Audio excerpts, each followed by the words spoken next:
મિત્રો પાઠ નંબર 2ની શરૂઆત કરીએ છીએ। તો એની અંદર આપણે ધંધાકીય સેવાઓ વિશે સમજવાનું છે। ધંધાકીય સેવાઓ કયા પ્રકારની હોય છે તો એ બાબત આપણને આ પ્રકરણમાં સમજાવવામાં આવ્યું છે। એમાં ખાસ કરીને વીમો, ટપાલ સેવાઓ, વખારની સેવાઓ, વાહન વ્યવહાર અને હેરફેરની સેવાઓ વિશે સમજૂતી આપવામાં આવી છે। તો આમ આ બધી જ સેવાઓ અર્થતંત્રમાં કયા હેતુથી ઉપયોગમાં લેવાય છે, એનું મહત્ત્વ શું છે, કયા પ્રકારની છે, એ બધી બાબતોનો આપણને આમાં સમજણ આપવામાં આવી છે। તો આ પ્રકરણની અંદર આપણે હવે એના અભ્યાસમાં આગળ વધશું। વીમા વિશે આપણે સામાન્ય રીતે કેટલીક એવી બાબતો છે કે ભાઈ વીમો કયા પ્રકારનો હોઈ શકે, એનેથી આપણને શું લાભ પ્રાપ્ત થાય છે, શા માટે લેવો જોઈએ, તો આ બધી બાબતોના પ્રશ્નોના જવાબ આપણને આ પ્રકરણની અંદર આ વિષયમાં આપવામાં આવેલા છે। તો હવે પ્રકરણ નંબર 2 શરૂ કરીએ છીએ આપણે। અર્થતંત્રમાં સેવાઓનું મહત્ત્વ વધતું જાય છે। સેવાઓના કારણે સગવડતામાં અથવા અનુકૂળતામાં વધારો થાય છે। બેન્કિંગ, વીમો, ટપાલ, વખાર અને વાહન વ્યવહાર એવી સેવાઓ છે।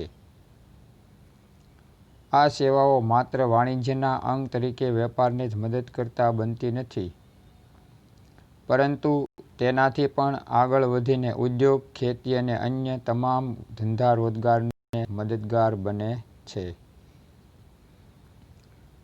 અર્થતંત્રને વેગવંતુ બનાવવા, એનો વિકાસ કરવા માટે જુદા જુદા પ્રકારની વાણિજ્યની સેવાઓ મહત્ત્વની હોય છે।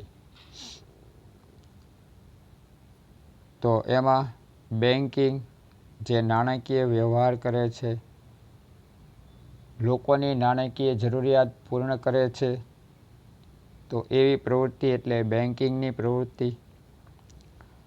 વીમો જેનો આપણે જે અભ્યાસ અત્યારે એમાં જે વેપાર, ધંધા, રોજગાર અને માનવીને જોખમો સામે રક્ષણ પૂરું પાડે છે। ટપાલ વ્યવહાર એવી સેવા છે જે માહિતીની લેવડ દેવડમાં માહિતી સંચારના સાધન તરીકે ઉપયોગમાં લેવાય છે।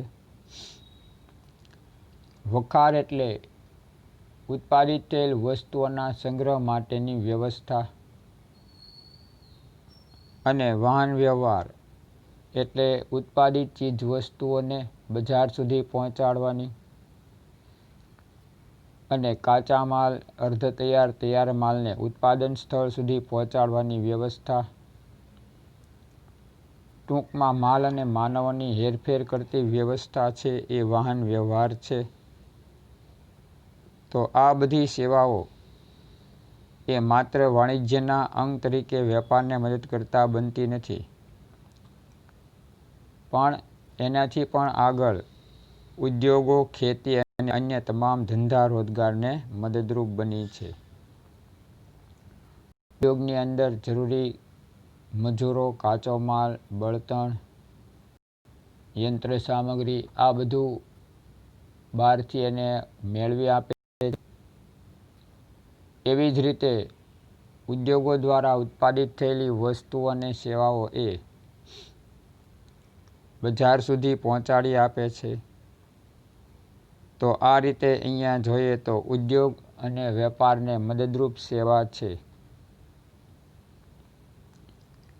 ખેતી ક્ષેત્રમાં પણ બિયારણ છે, યંત્રો છે, ખાતર આ બધું એ બજારમાંથી કૃષિ ક્ષેત્રને મેળવી આપે છે અને કૃષિ દ્વારા ઉત્પાદિત થયેલી ચીજ વસ્તુઓ એ બજાર સુધી, ગ્રાહકો સુધી પહોંચાડી આપે છે।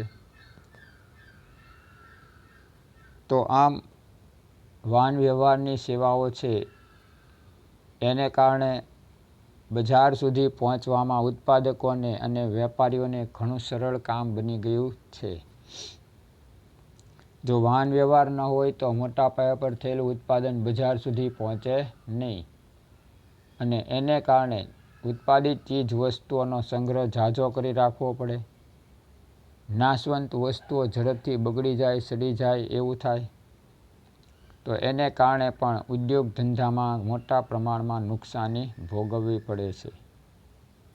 તો આ પરિસ્થિતિ ન થાય એટલા માટે થઈને આ બધી જ સેવાઓ, કૃષિ, ઉદ્યોગ અને સેવા ત્રણેય બાબતો માટે મહત્વની ગણવામાં આવી છે. બેન્કિંગ, વીમો, ટપાલ, વખાર અને વાહન વ્યવહારની સેવાઓમાં એટલું બધું વૈવિધ્ય આવ્યું છે કે તે આર્થિક પ્રવૃત્તિઓની સીમાઓ વટાવી ગઈ છે અને તે કૌટુંબિક તથા સામાજિક વ્યવહારોની સેવાઓ પણ બની ગઈ છે. આ બધી વ્યવસ્થા એટલી આધુનિક બની ગઈ છે, વિવિધતાવાળી બની ગઈ છે કે જેને કારણે આજે વેપાર ધંધા ઉપરાંત આપણે એને આપણા પોતાના સામાન્ય લોકો એને પોતાના ઉપયોગમાં પણ લઈ શકે છે. તો આમ એમાં વિવિધતાને કારણે લોકોને પણ એનો ફાયદો પ્રાપ્ત થયો છે. બેન્કિંગની સેવાઓ એ માત્ર ઉદ્યોગ ધંધા પૂરતી મર્યાદિત નથી. આપણે પણ એનો ઉપયોગ કરીએ છીએ. નાણાકીય લેવડ દેવડ માટે ચેક, ડ્રાફ્ટ એનો ઉપયોગ કરીએ છીએ બેંકના. મહત્વની ચીજ વસ્તુઓ, દસ્તાવેજોની સાચવણી માટે આપણે બેંકમાં આપણને સેફ ડિપોઝિટ વોલ્ટની સેવા અપાય છે એનો ઉપયોગ કરીએ છીએ.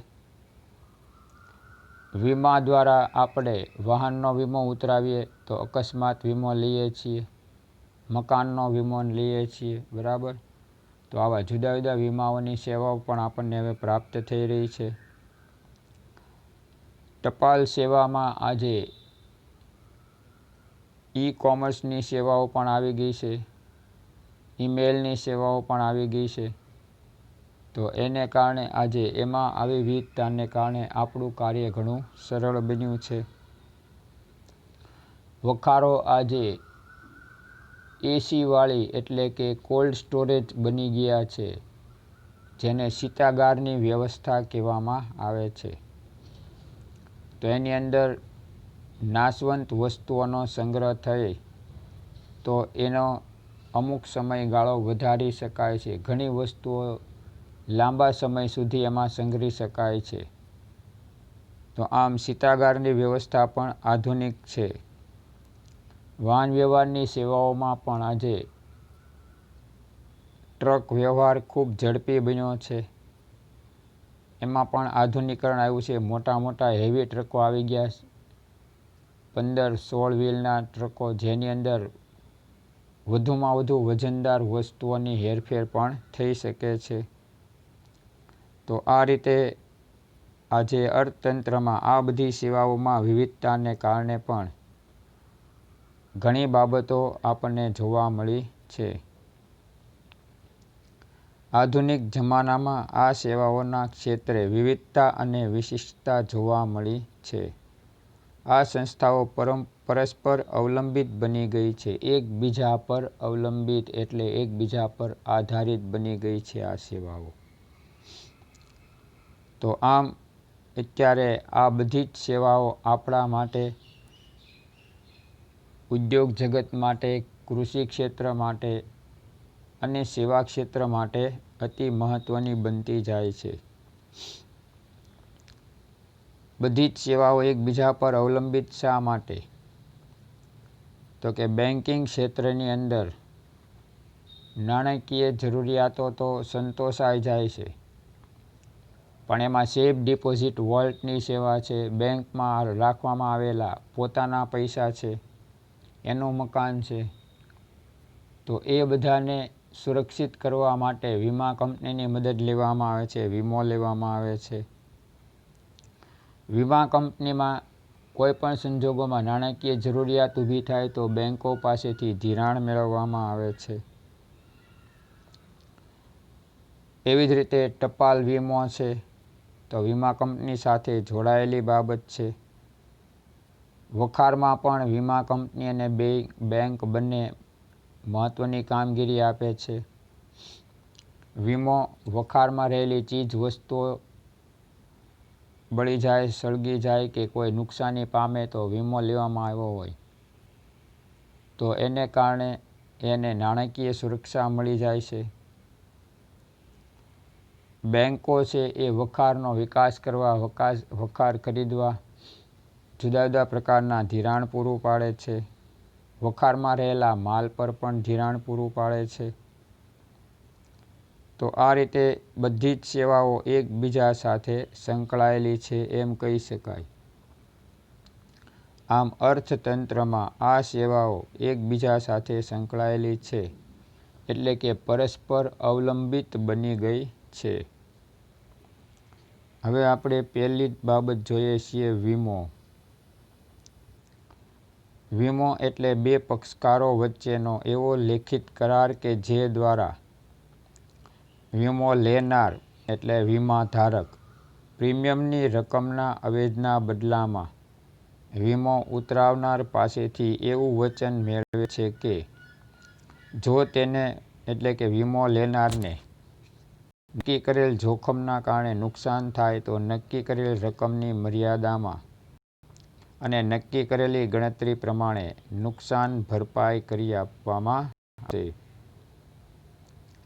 તો અહીંયા બે પક્ષકારો હોવા જોઈએ વીમામાં. પહેલી બાબત તો એક તો વીમો ઉતરાવનાર એટલે વીમા ધારક અને બીજો વીમો ઉતારનાર એટલે કે જે વીમો ઉતારે છે એ વીમા કંપની. તો આમ બે પક્ષકારો છે એમની વચ્ચે કરાર થાય છે કે ભાઈ વીમા ધારક જે ઉતરાવે એ નિશ્ચિત પ્રીમિયમ એટલે નિશ્ચિત રકમ ચૂકવે અને એના બદલામાં વીમા કંપની પાસેથી એવું વચન મેળવે છે કે જો તેને નક્કી કરેલ જોખમના કારણે જોખમો નિશ્ચિત હોય એની સામે રક્ષણ મેળવવા તો તે નક્કી કરેલી રકમની મર્યાદામાં અને નક્કી કરેલી ગણતરી પ્રમાણે આર્થિક નુકસાન ભરપાઈ કરી આપવામાં આવશે.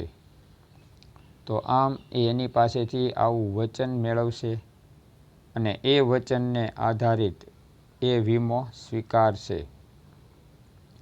તો અહીં બે પક્ષકારો અસ્તિત્વમાં આવેલા છે, વીમા ધારક એટલે કે વીમો લેનાર અને બીજું વીમો ઉતારનાર એટલે વીમા કંપની. ને એમની વચ્ચે નિશ્ચિત રકમના બદલામાં નિશ્ચિત જોખમ સામે રક્ષણ મેળવવાના હેતુથી આ કરાર થાય છે. તો આમ વીમા કંપની આપણને વિવિધ જોખમો સામે રક્ષણ આપતી સંસ્થા છે. અહીંયા આર્થિક નુકસાન ભરપાઈ કરી આપવામાં આવશે એટલે માનો કે મકાનને નુકસાન થયું એનો વીમો લીધો તો વીમા કંપની આપણને જે મકાનને નુકસાન થયું એટલી રકમ ભરપાઈ કરી આપે છે. વાહનનો વીમો લીધો તો વાહનને જે પ્રમાણે નુકસાન થયું એનો વીમો ભરપાઈ કરી આપશે. તો આ રીતે વીમા કંપનીઓ આપણને નુકસાન સામે વળતરની અનેક પ્રકારની સુવિધાઓ પૂરી પાડે છે. વીમાના લેખિત કરારને વીમા પોલિસી તરીકે ઓળખવામાં આવે છે. આ બધા જો અર્થ. પછી આ ટૂંકો પ્રશ્ન બીજો આવ્યો કે ભાઈ વીમા પોલિસી એટલે શું? તો કે વીમાના લેખિત કરારને વીમાની પોલિસી તરીકે ઓળખવામાં આવે છે. જ્યારે વીમો ઉતરાવવામાં આવે ત્યારે વીમા કંપની આપણને એક કાગળ આપે, એની અંદર વીમાનો પ્રકાર હોય, આપણે જે રકમ ચૂકવવાની છે એ હોય, એની મુદત હશે, ક્યારથી વીમો શરૂ થયો, ક્યારે પૂરો થાય એ બાબત એમાં દર્શાવી છે અને જોખમનો પ્રકાર એમાં દર્શાવવામાં આવ્યો છે. તો આ બધી બાબતો એમાં સ્પષ્ટ કરવામાં આવેલી હોય અને આ કરાર એ વીમા પોલિસી તરીકે ઓળખવામાં આવે છે. પછી વિધાન જેવું છે, આ વિધાન પૂછશે વીમો જોખમ દૂર કરતો નથી, પરંતુ જોખમથી પેદા થતા આર્થિક નુકસાનનું વળતર આપે છે. આ વિધાન તરીકે પૂછે છે. વીમો જોખમ દૂર કરતો નથી તો સ્પષ્ટ વાત છે કે ભાઈ ભૂકંપ આવ્યો તો કાંઈ વીમો એટલે કે વીમા કંપની ભૂકંપ અટકાવી નહીં શકે. આપણા સ્કૂટરને કે અન્ય વાહનને નુકસાન થતાં વીમા કંપની અટકાવી નહીં શકે. પણ એની અંદર આપણને જે નુકસાન થયું છે આર્થિક રીતે, તો એ વીમા કંપની આપણને ભરપાઈ કરી આપશે. બરાબર. તો જોખમથી પેદા થતા આર્થિક નુકસાનનું વળતર વીમા કંપની આપે છે, પણ વીમા કંપનીઓ જોખમ દૂર કરી શકતી નથી. આમ વીમાનું કાર્ય શું છે કે ધંધામાં, ઉદ્યોગમાં કે માનવ જીવનમાં આવતા જે આર્થિક જોખમો છે એની સામે આર્થિક રક્ષણ આપવાનું, આર્થિક વળતર આપવાનું મુખ્ય કાર્ય છે. બરાબર. અહીંયા વીમા કંપની જોખમો તો દૂર કરતી જ નથી, પણ આપણને જુદા જુદા જોખમો સામે એ રક્ષણ પૂરું પાડે છે. તો આમ નુકસાન વળતર પૂરું પાડી આપણા આર્થિક જોખમમાં ઘટાડો કરે છે. બરાબર. મકાનનો વીમો આપણે લીધો, હવે એમાં 50 લાખનું મકાન હતું, એમાં 15 લાખનું નુકસાન થયું, તો વીમા કંપની આપણને 15 લાખ ચૂકવે, તો આપણે હવે એ રકમ આપણે કાંઈ કાઢવાની રહેતી નથી, એ વીમા કંપની આપણને ચૂકવી આપશે. એટલે આપણે એક સાથે એવડી મોટી રકમની હવે વ્યવસ્થા કરવાની રહેશે નહીં. તો આ રીતે જોઈએ તો વીમા કંપની એ જોખમ દૂર કરતી નથી, પણ આર્થિક જોખમો જે ઉદ્ભવે છે એ જોખમમાં આપણને આર્થિક રક્ષણ પૂરું પાડી અને સલામતી આપવાનું કાર્ય કરે છે, જેથી આપણે આર્થિક સલામતીનો જે કાંઈ પ્રશ્ન છે એ ઉદ્ભવતો અટકી જાય છે. હવે જોઈએ સિદ્ધાંતો. વીમાના મૂળ સામાજિકતા સાથે સંકળાયેલા છે અને તે બે પક્ષકારો વચ્ચેના કરાર બને છે. વીમો સમાજ માટે અસ્તિત્વમાં આવેલો છે, કારણ કે એનું મૂળ સમાજ છે. કારણ સમાજમાં અનેક વિવિધ આર્થિક પ્રવૃત્તિઓ થતી હોય છે, અને એ આર્થિક પ્રવૃત્તિઓ જોખમથી ભરેલી હોય છે. માનવ જીવનમાં પણ અનેક જોખમો ઉદ્ભવેલા છે. તો આ બધા વચ્ચે વીમો છે એ લોકોને આર્થિક વળતર આપી, વીમાધારકને આર્થિક વળતર આપીને એને આર્થિક નુકસાનમાંથી બચાવવાનો પ્રયાસ કરે છે. તો આ રીતે મૂળ સામાજિકતા સાથે સંકળાયેલી બાબત છે તે બે પક્ષકારો વચ્ચેનો કરાર બને છે. બે પક્ષકાર હોય તો જ કરાર થાય, એક પક્ષકાર હોય તો કોઈ દી કરાર શક્ય નથી.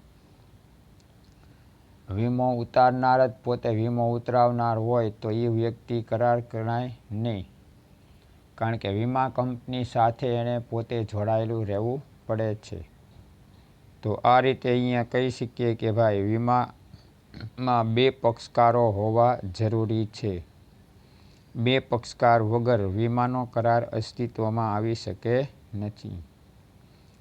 આમ વીમો સામાન્ય કરાર નથી અને તેને સામાન્ય કરતા કરારના કાયદાથી જોડી શકાય નહીં.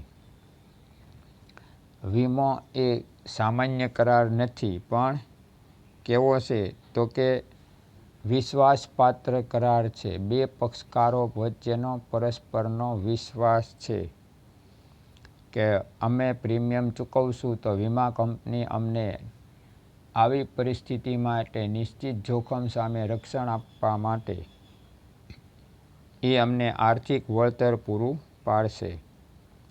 તો તો આ રીતે બે પક્ષકારો વચ્ચેનો આ વિશ્વાસપાત્ર કરાર છે. એને કાયદા સાથે જોડી શકાય નહીં. વીમો વિશિષ્ટ કરાર હોવાથી તેને સામાન્ય કરારના સિદ્ધાંતો ઉપરાંત નીચે જણાવેલ વિશિષ્ટ સિદ્ધાંતો પણ લાગુ પડે છે. તો આપણે અહીંયા વીમાના સિદ્ધાંતોને ધ્યાનમાં લેવાના છે, કારણ કે એને વીમાના સિદ્ધાંતો લાગુ પડશે. તો એની અંદર પહેલું જોઈએ સંપૂર્ણ ભરોસાનો સિદ્ધાંત. વીમાના કરારનો હેતુ નફો મેળવવાનો ક્યારેય ન હોઈ શકે. વીમા કરારનો હેતુ નુકસાનનું આર્થિક વળતર મેળવવાનો છે. વીમાનો મૂળભૂત અભિગમ સામાજિક છે. આથી વીમા કરારના પક્ષકારોએ પરસ્પર સંપૂર્ણ ભરોસો મૂકવાનો છે. હવે કોઈ પણ વ્યક્તિ વીમો લે તો એ વીમો એ નફાના હેતુથી નથી લઈ શકતો, પણ એને જે ખરેખર નુકસાન થયું છે એ નુકસાન સામે વળતર મેળવવાના હેતુથી જ લઈ શકે છે. તો આ રીતે અહીંયા જોઈએ તો વીમો એ નફાના હેતુથી ક્યારેય અસ્તિત્વમાં આવતો નથી. અહીંયા નુકસાનનું આર્થિક વળતર મેળવવાના હેતુથી જ વીમો લેવામાં આવે છે. જેમ કે કોઈ વ્યક્તિને મકાનનો વીમો ઉતરાવ્યો હોય તો એ વીમો એનો પાકે એટલે એટલી રકમ એને જેટલું નુકસાન થયું છે એટલું જ વળતર મળે. બીજી બાજુ નુકસાન પામેલી વસ્તુઓ વીમા કંપની લઈ લે, નહીંતર તો એને વધુ ફાયદો થાય. ભાઈ કાટ માળ છે એ એની પાસે રહે. એવું જ ઉદાહરણ મોટર કારનું લઈએ. ભાઈ મોટર કારને આગથી નુકસાન થયું, મોટર કાર બળી, તો વીમા કંપની વીમાદારને મોટર કારના પૈસા આપશે. પણ જે મોટર કાર બળી છે, બરાબર, એ મોટરનો ભંગાર છે એ વીમા કંપની લઈ લેશે, જેને કારણે વીમાદારને ડબલ લાભ થાય નહીં. એટલે કે નફાના હેતુથી એ આવું કોઈ કાર્ય કરી શકે નહીં. તો આમ વીમાના કરારમાં નુકસાન વળતર મેળવવાની ઈચ્છાથી આ વીમો લેવામાં આવે છે, પણ એની અંદર કોઈ નફાના હેતુની યોજના હોતી નથી. અહીં બે પક્ષકારો પર સંપૂર્ણ ભરોસો એ મહત્વની વસ્તુ છે, કારણ કે બંને પક્ષકાર એકબીજાથી સદંતર અજાણ હોય છે. વીમા કંપની અને વીમો ઉતરાવનાર બંને. આથી વીમા કરારના પક્ષકારોએ સંપૂર્ણ પરસ્પર ભરોસો મૂકવાનો છે. કરાર કરતી વખતે બંને પક્ષકારોએ પરસ્પરની જરૂરી હોય એવી વીમા વસ્તુ અંગેની બધી જ માહિતી આપવાની હોય છે. વીમો લેતી વખતે માહિતી છુપાવવામાં ન આવતી હોવા છતાં જો કરાર ઉપર અસર કરતા હોય તો એક પક્ષ બીજા પક્ષને આપવાની હોય છે. કોઈ પણ માહિતી છુપાવીને કરેલા વીમાનો કરાર એ દગો કહેવાય છે. અહીંયા વીમાની અંદર બે પક્ષકારોએ પોતાની જે કોઈ માહિતી છે, વસ્તુની હોય તો વસ્તુની, અંગત હોય તો અંગત, એ માહિતી અહીંયા દર્શાવવી પડે અને એના આધારે વીમો લેવામાં આવે, કારણ કે સંપૂર્ણ ભરોસાનો સિદ્ધાંત છે. હવે કોઈ વ્યક્તિ પોતાનો સ્વાસ્થ્ય વીમો લે અને જો એને કોઈ રોગ એવા હોય અને એ રોગ છુપાવે તો પરિસ્થિતિ શું થાય? વીમા કંપની સાથે એણે વિશ્વાસઘાત કર્યો એમ કહી શકાય, બરાબર. અને વીમા કંપનીને જ્યારે પાછળથી ખબર પડે કે આ વ્યક્તિએ આ બાબત છુપાવી હતી, તો હવે એ કરાર શું થઈ જાય? રદ થઈ જાય, બરાબર. તો આવી પરિસ્થિતિ ન થાય એટલા માટે કોઈ પક્ષકારોએ કોઈ બાબત છુપાવવાની હોતી નથી. અહીં બંને પક્ષકારો વચ્ચે સંપૂર્ણ ભરોસો હોય તો જ આ કરાર ટકી શકે, બરાબર.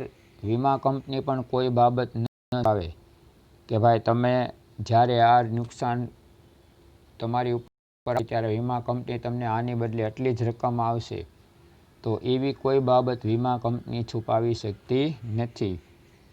તો અહીં બે પક્ષકારો વચ્ચેનો આવો કરાર છે જેમાં બંને પક્ષકારોને એકબીજા ઉપર સંપૂર્ણ ભરોસો હોવો જોઈએ. અને જો કોઈ પક્ષકાર આ ભરોસાનો ભંગ કરે તો પરિસ્થિતિ એવી થાય કે આ કરાર રદ ગણાય છે. બરાબર. અને આ કરાર રદ એટલે થાય કે પક્ષકારોએ ભરોસાનો ભંગ કર્યો છે, સંપૂર્ણ ભરોસાના નિયમનો ભંગ કર્યો છે.